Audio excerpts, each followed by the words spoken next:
Good morning, everyone, and I wanted to make another video here about Stan Lee, and just finished recording the poem he wrote, God Woke, and so I didn't want to add too much more onto that. It's quite a long video as it is for a long poem.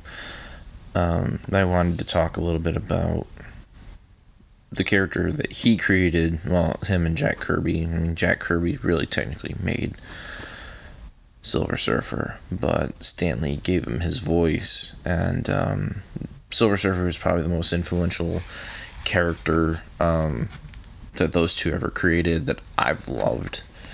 A lot of people are Spider-Man fans, but for me, it's always been the Silver Surfer. He's always been the character that I've looked up to, especially for the longest time. A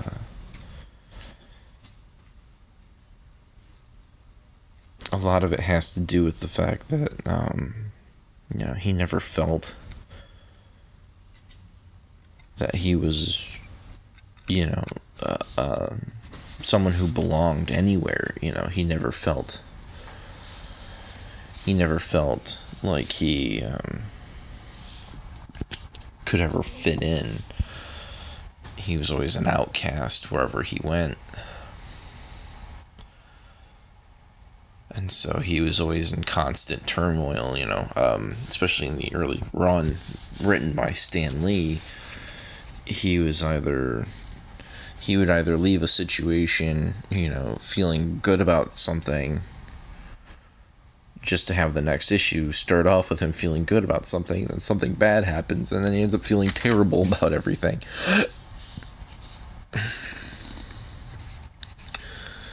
It was such a dynamic switch with everything, and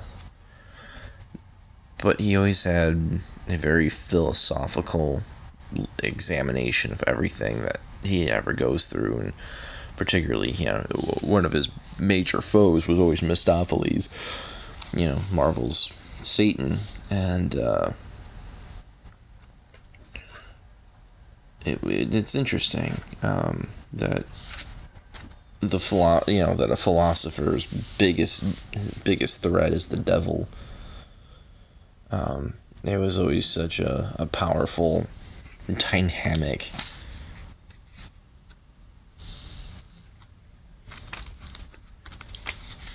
And a lot of things that had a lot of lasting effect,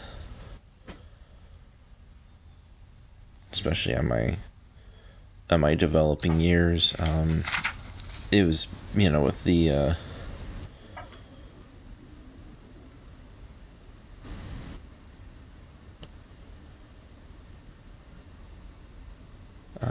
that always, this was the character that always, that taught me to sometimes, when you're in a situation, just take a pause and think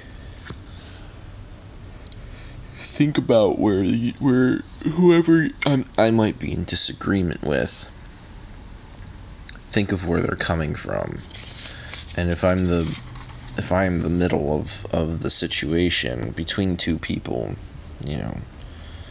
stop and give pause and determine where each person's coming from, and maybe there's a compromise, maybe there is just one side is wrong but is more persuasive in their argument, while the other one may be inarticulate but is good.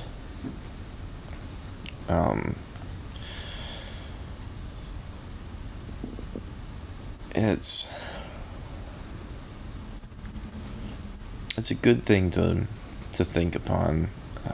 I think it's something that a lot of people are sorely lacking right now, is that ability to stop and just listen. And I know that I can be often guilty myself of that from time to time, but it's always good to do so.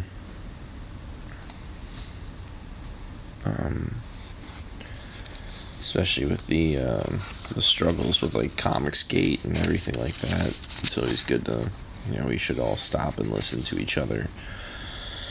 I know that's not going to be easy for some people.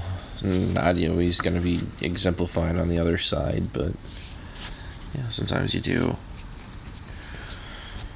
But Stan Lee had quite a profound influence on my life, and the characters that he created, especially the Silver Surfer, most particularly the Silver Surfer. I was never much of a Spider-Man guy. I mean, I kind of like Peter Parker. I've gone, I've had my ins and outs with that guy, but just Silver Surfer has always been the character that I like the most, and I felt I could relate to the most.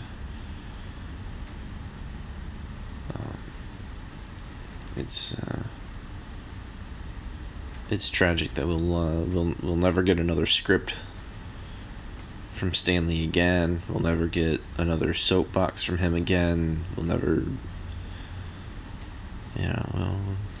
we will have a few more cameos. That was the last thing that James Gunn got to do at Marvel before they fired him. They filmed all of Stan Lee's cameos for the next about 3 or 4 films. So I think by the time, what is it? Black Panther 2, maybe Guardians 3, something like that. By the time one of those rolls around, we'll have the final Stan Lee cameo, and then that's it. We move on. So it's gonna be interesting. It's gonna be that's probably gonna be the biggest draw right there to whatever movie is lucky enough to have the last Stan Lee cameo. It's gonna be interesting to see which movie that is, because I don't know. I don't know. I mean, for all we know, James Gunn filmed almost a dozen cameos, and he's gonna be in all of them for a very long time, but it's this is definitely a day that I don't think any of us have been looking forward to. I know I haven't in particular. I know in a previous video I said that I knew he was going to die in November. I did. I did. I'm not trying to brag. That's not a brag thing. It's just since the beginning of this year, and I've had that feeling, that just instinctual feeling. I've been processing it this whole time, and so here it is, and it's just going to be very unique to see where comic books go. I'm hoping that a lot of the writers at Marvel in particular will pause now that he's no longer with us. Maybe they'll pause and they'll take a look back at some of the things that he's written, and some of the things that he stood for, and some of the things that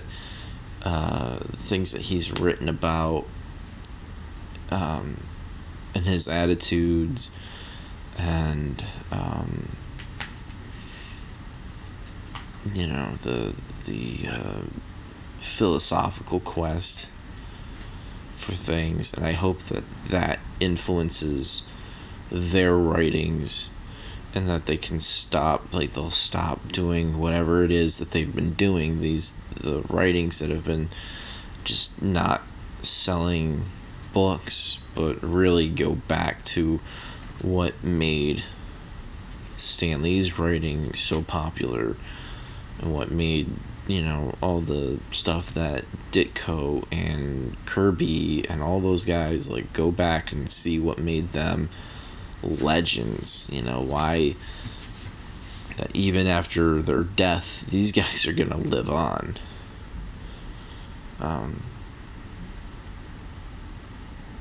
I hope they do. I hope they take it to heart, because I can't think of a single comic book writer at Marvel that's there now who's ever going to have a lasting effect in history.